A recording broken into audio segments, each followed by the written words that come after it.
Om Swastiastu, apa kabar Bapak Ibu Guru hebat? Perkenalkan, nama saya Putu Ari Parleni, CGP Angkatan 9 dari Kota Denpasar. Dalam kesempatan ini, saya akan memaparkan koneksi antar materi modul 2.2 tentang pembelajaran sosial emosional. Pembelajaran sosial emosional merupakan pembelajaran yang dilakukan secara kolaboratif oleh seluruh komunitas sekolah.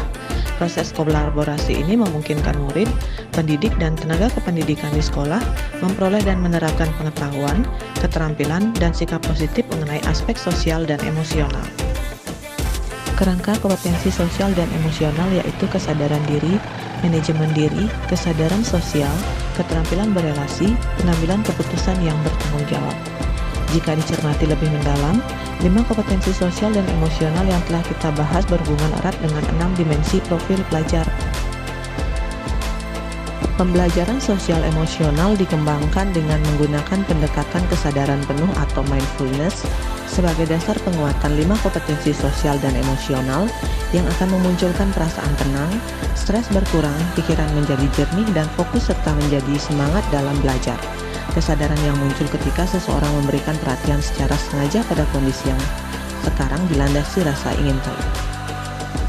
Kesimpulan yang saya dapatkan setelah mempelajari pembelajaran sosial dan emosional adalah di mana pendidikan sosial emosional dapat menghasilkan pemimpin pembelajaran yang memiliki pengetahuan lebih baik tentang emosi, keterampilan berkomunikasi dan bekerja sama atau berkolaborasi yang baik, kemampuan mengelola emosi, sikap yang peduli dan responsif, kemampuan memfasilitasi pembelajaran yang berpihak pada murid, kepemimpinan yang efektif, dan dampak positif pada kesejahteraan psikologi diri sendiri, murid, serta orang lain di sekitarnya.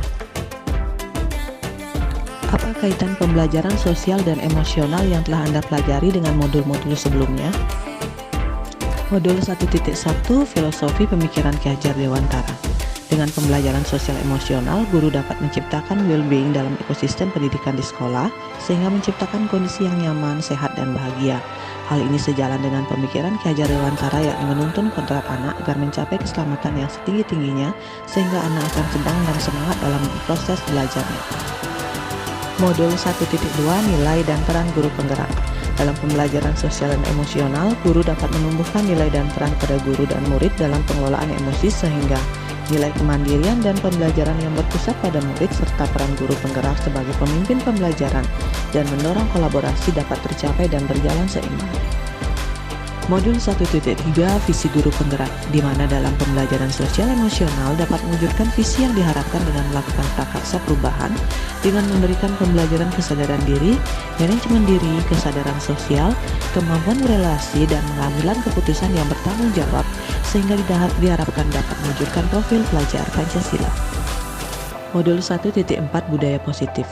Dalam pembelajaran sosial dan emosional, guru dan murid dapat mengenali dan memahami emosi masing-masing sehingga mampu mengontrol diri dan dapat menciptakan suasana yang menyenangkan, aman dan nyaman yang berpengaruh dalam penerapan budaya positif baik berupa disiplin positif maupun keyakinan kelas dengan sebaik mungkin.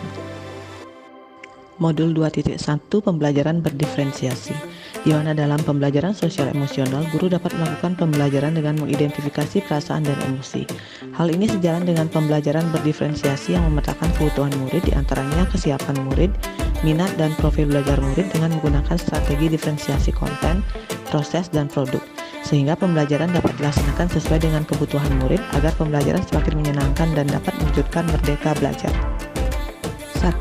Sebelum mempelajari modul ini, saya berpikir bahwa kompetensi sosial emosional murid akan terbentuk dengan sendirinya sejalan dengan pertumbuhan dan perkembangan murid, sehingga dalam pembelajaran di kelas saya lebih berfokus pada penyampaian materi pembelajaran.